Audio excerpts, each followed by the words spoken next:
കൽക്കിരിപ്പുകളായിരിക്കുന്ന എല്ലാ നാരായണന്മാർക്ക് ഷീലായപ്പൻ്റെ പ്രണാമം. ഇന്ന് വിഷ്ണുവിടെ 21ാമത്തെ പാഠമാണ്. കഴിഞ്ഞ ക്ലാസ്സിൽ ഞാൻ 13ാമത്തെ ഗുരുവിനെ പരിചയപ്പെടുത്തി. അത് വേറെ ആരുമല്ല, ഞാൻ തന്നെയാണ്. എൻ്റെ ഉള്ളിലിരിക്കുന്ന, നമ്മുടെ എല്ലാം ഉള്ളിലിരിക്കുന്ന, നമ്മുടെ ജീവനായി പ്രാണനായി ആത്മാവായിരിക്കുന്ന ഭഗവാൻ നാരായണൻ തന്നെയാണ് നമ്മുടെ എല്ലാം യഥാർത്ഥ ഗുരു. ആ ഭഗവാനെ ഞാൻ കണ്ടെത്തി കഴിഞ്ഞിരിക്കുന്നു. അത് ഈ ഗുരുക്കന്മാരുടെയൊക്കെ അനുഗ്രഹം കൊണ്ടാണ്. അതുപോലെ തന്നെ ഉള്ളിലിരുന്നാണ് നമ്മുടെ ജീവിതം നിയന്ത്രിക്കുന്നത്. ഭഗവാൻ നമ്മളെല്ലാം നിയന്ത്രിക്കുന്നത് നമ്മുടെ ഉള്ളിലിരുന്നുകൊണ്ടാണ്. ആ ഭഗവാനെ കണ്ടെത്തണമെങ്കിൽ നമുക്കൊരു ഗുരു കൂടിയേ തീരുള്ളൂ. ഇനിയിപ്പോൾ നമ്മൾ അടുത്തായിട്ട് ഗുരുവിൽ കൂടി ദൈവത്തെ കണ്ടെത്തുന്ന കാര്യമാണ് പഠിക്കാൻ പോകുന്നത്. അപ്പം ഗുരുവിനെക്കുറിച്ചുള്ള ഇൻട്രഡക്ഷൻ എല്ലാം കഴിഞ്ഞു. 13 ഗുരുക്കന്മാരെക്കുറിച്ച് ഞാൻ പറഞ്ഞു. അപ്പോൾ ഗുരുവിൽ കൂടെ നമ്മൾ എങ്ങനെയാണ് ഈശ്വരനെ കണ്ടെത്തുന്നത്, അതാണ് ഇനി നമ്മൾ പഠിക്കാൻ പോകുന്നത്. അപ്പോൾ നമുക്ക് കയ്യും കാലും ഉണ്ടെങ്കിലും ഇരുട്ടത്തിരുന്നാൽ നമുക്കത് കാണാൻ സാധ്യമല്ല. അതിന് വെളിച്ചം കൂടിയേ തരും എന്ന് പറഞ്ഞാൽ നമ്മുടെ ഉള്ളിൽ ഭഗവാൻ ഉണ്ടെങ്കിലും അത് കാണിച്ചു തരണമെങ്കിൽ ഒരു ഗുരു ഉണ്ടെങ്കിലേ പറ്റുകയുള്ളൂ. ഇത് ലോകത്ത് മുഴുവൻ ദൈവത്തിനെ കുറിച്ച് അറിയാതെ മനുഷ്യൻ ജീവിക്കണം, അജ്ഞാനികളായിട്ട് ജീവിക്കണം. ദൈവത്തിനെ അറിയാതെ ജീവിക്കുന്നവരെയാണ് അജ്ഞാനികളെന്ന് പറയുന്നത്. അപ്പോൾ ഈ അജ്ഞാനികൾക്ക് ജ്ഞാനം പകർന്നു കൊടുക്കാനാണ് ഗുരു ഭൂമിയിലെത്തുന്നത്. അപ്പം ഗുരു എന്ന് പറയുന്ന ഈശ്വരനെ സാക്ഷാത്കരിച്ച ആളാണ് ഞാൻ. ഇതിനോടകം സാക്ഷാത്കരിച്ച് കഴിഞ്ഞിരിക്കുന്നു.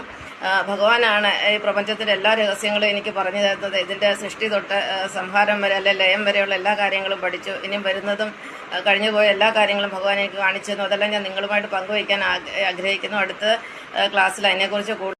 ഹരിയും കൽക്കിരിവുകളായിരിക്കുന്ന എല്ലാ നാരായണന്മാർക്ക് ഷീലായപ്പൻ്റെ പ്രണാമം. ഇന്ന് വിഷ്ണുവിടെ 22ാമത്തെ പാഠമാണ്. മാതാപിതാ ഗുരു ദൈവത്തിൽ, നമ്മൾ ഗുരുവിൽ കൂടെ ദൈവത്തിനെ കുറിച്ച് പഠിക്കാൻ പോവുകയാണ്. ദൈവം എന്നാൽ എന്താണ്? ദൈവം എന്നുള്ള വാക്കിൻ്റെ അർത്ഥം തന്നെ ദിവ്യമായത്, പരിശുദ്ധമായത്, പവിത്രമായത് എന്നാണ്. ഈ പ്രപഞ്ചത്തിൽ 2 തരം വസ്തുക്കളാണുള്ളത്: ജീവനുള്ളവയും ജീവനില്ലാത്തവയും. ജീവനില്ലാത്തവയെ നമ്മൾ ദ്രവ്യമെന്ന് പറയുന്നു, ജീവനുള്ളവയെ ദൈവമെന്ന് പറയുന്നു. എല്ലാ ജീവജാലങ്ങളിലും ദൈവമുണ്ട്. ദൈവമില്ലാത്ത ഒരു വസ്തു പോലും ഈ പ്രപഞ്ചത്തിലില്ല. ദൈവം എന്ന് പറയുന്ന ഊർജ്ജമാണ്.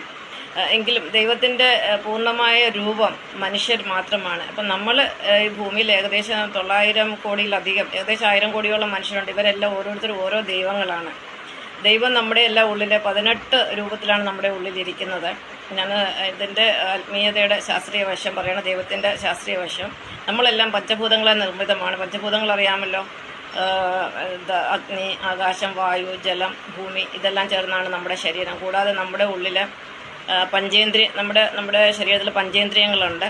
പിന്നെ അതുകൂടാതെ അപ്പോൾ 5 5 10ആയി. പിന്നെ ഒരു 8 ഘടകങ്ങളായിട്ട് ഭഗവാൻ ഉള്ളിലാണ് ഇരിക്കുന്നത്. അതിൽ ഒന്നാമത്തേന്ന് പറയുന്നത് മനസ്സ്, രണ്ടാമത്തെ ബുദ്ധി, മൂന്നാമത്തെ അഹം, അതായത് ഞാൻ, നാലാമത്തേത് ജ്ഞാനം, 5ാമത്തെ ശബ്ദം, 6 കർമ്മം, 7ാമത്തേത് സ്വഭാവ ഗുണങ്ങൾ, 8ാമത്തെ പ്രാണന്. ഈ രൂപത്തിലെല്ലാം ഭഗവാൻ നമ്മുടെ ഉള്ളിലുണ്ട്. നമ്മുടെ ഉള്ളിൽ ഹൃദയത്തിൽ നിന്ന് തുടിക്കുന്ന ആ ശക്തി, ആ എനർജി, അതാണ് ഈശ്വരൻ. ഭഗവാൻ വസിക്കുന്നത് നമ്മുടെ ഹൃദയത്തിലാണ്.